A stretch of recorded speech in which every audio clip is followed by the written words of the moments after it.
Loan અપાવવાના નામે લાખો રૂપિયાની ઠગાઈ કરવાના કેસમાં અંબાલા સિટી પોલીસે મોટી સફળતા મેળવતા સુરતના કપડા વેપારી સંજીવ તનેજાની ધરપકડ કરી છે. આ કાર્યવાહી વર્ષ 2022માં નોંધાયેલી એફઆઈઆરના આધારે કરવામાં આવી છે. પોલીસ સૂત્રો અનુસાર ફરિયાદી મુકેશ કુમાર અલગ અંબાલા છેલ્લા 12 વર્ષથી સુરતના દેશરાજ એન્ડ સન્સ ફર્મ સાથે વેપારી સંબંધ ધરાવતા હતા. આ દરમિયાન આરોપી સંજીવ તનેજાએ પોતાના એક ઓળખીતા વ્યક્તિને વિદેશી બેંક અધિકારી તરીકે ઓળખાવી કોઈપણ પ્રોપર્ટી વિના મોટી લોન અપાવવાનો વિશ્વાસ આપી એડવાન્સ રકમની માંગ કરી હતી. ફરિયાદીએ વિશ્વાસમાં આવી અલગ અલગ હપ્તામાં રૂપિયા ટ્રાન્સફર કર્યા. ત્યારબાદ અન્ય આરોપીઓએ પણ મોટી રકમનું લોનનું લાલચ આપી પ્રોસેસિંગ ફી અને જીએસટીના નામે વધુ પૈસા વસૂલ્યા હતા.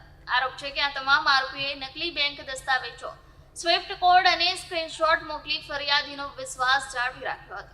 જ્યારે લોન ન મળતા ફરિયાદીએ પૈસા પરત માંગ્યા ત્યારે આરોપીઓએ સંપર્ક તોડી નાખ્યો અને ધમકીઓ આપવાનું શરૂ કર્યું. આ મામલે પોલીસે સંજીવ તનેજા સહિત કુલ 4 આરોપીઓ સામે છેતરપિંડી, સાજિશ અને ધમકી સહિતની ગંભીર કલમો હેઠળ ગુનો નોંધાવ્યો હતો.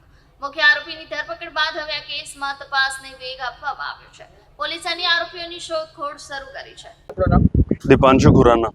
શું બનાવ બન્યો હતો અને શું કાર્યવાહી છે હાલ? 2022માં સંજીવ તનેજા કરીને એક ફરિયાદી છે જે આપણા વેપારિક વર્ગમાં એક બહુ સારી રીતે અહીંયા સારોલી મુકામે કામ કરે છે. એ સન્ની ફેશન જે અંબાલાની અંદર છે, જેના ઓનરનું નામ છે મુકેશ અલગ, એમનાથી મળેલો. એમના એ લોકોના વેપારિક ધંધાની વચ્ચે એમને કીધું કે એ બેંકને એક લોન કરાવી દેશે, જેના કમિશન પેટે એમને 17,16,000 રૂપિયા આપવા પડશે. જે બાબતનો ચેક સન્ની ફેશને સંજીવ તનેજાને આપેલો. જે ચેકનો દુરુપયોગ કરી એમને સુરત સિવિલ કોર્ટની અંદર એક્સ પાર્ટે ઓર્ડર લઈ લીધો અને સની ફેશનના મુકેશ અલગને એક્સ પાર્ટી જજમેન્ટ કરાવી દીધી. એના પછી અને જ્યારે આ બધા ખોટા દસ્તાવેજો ખબર પડ્યા કે આજે બેંકના જે 5,72,00,000ના જે ઇસ્યુ થયેલા દસ્તાવેજો છે તે બધા ખોટા છે, ત્યારે મુકેશ અલગે અંબાલાની અંદર 2022માં જ એક એફઆઈઆર કરાવેલી ધોખાધડીને વિશ્વાસઘાતની સંજીવ તનેજા વિરુદ્ધ.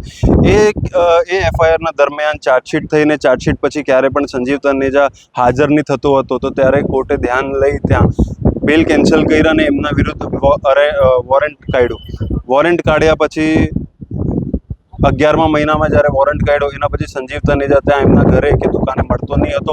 વખતો વખત અંબાલા પોલીસથી અહીંયા પોલીસ આવીને એ લોકો ખાલી હાથ ઘરે જતા હતા. બટ ગઈકાલે સંજીવ તનેજાએ એક અર્પિત ધોત્રા અને મુકેશ અલગના જે ભાઈ છે મનીષ અલગ, એમને પ્રેશર કરવા માટે ખોટી એફઆઈઆર કરી સારોલી પોલીસ સ્ટેશનમાં. ત્યારે અમને ખબર પડી કે સંજીવ તનેજા હજી સુરતની અંદર છે ને એક્ટિવ છે ને વેપારી વર્ગમાં બેસી હજી લોકો સાથે અલગ અલગ જગ્યાએ છેતરપિંડી કરે છે. અર્પિત ધોત્રાના નામે જેમાં જ એમને એફઆઈઆર કરાવી ત્યારે મુકેશ અલગ જે છે સની ફેશનના જે ઓનર છે એ તરત એક્ટિવ થયા. એમને અંબાલા કોર્ટની અંદરથી તરત વોરંટ લીધો ને આજે અંબાલા પોલીસે આવીને જે કોર્ટમાં આવીને એ ફરિયાદી બનીને આવેલા સંજીવ તનેજા, જે પોતે એક કેસમાં આરોપી છે, એ જેમ જ કોર્ટ પરિસરથી નીચે ઉતરે એમને તરત ને તરત અરેસ્ટ કરવામાં આવ્યું છે ને આજે હાલ અત્યારે એ ઉમરા પોલીસ સ્ટેશન ગયા છે ને ત્યાંથી એમને અંબાલા લઈને જવામાં આવશે. આ બધું કર્યા પછી આજે આટલા સમય પછી જે એક ફરિયાદી ઘણા વર્ષોથી 2022થી જે પોતાના ન્યાય માટે લડતો હતો, આજે એમને એક સૌથી મોટો પગલો લઈ એ લોકોને અરેસ્ટ કરાવી એ ન્યાયની તરફ સૌથી પહેલાં આજે એ લોકો વધ્યા છે.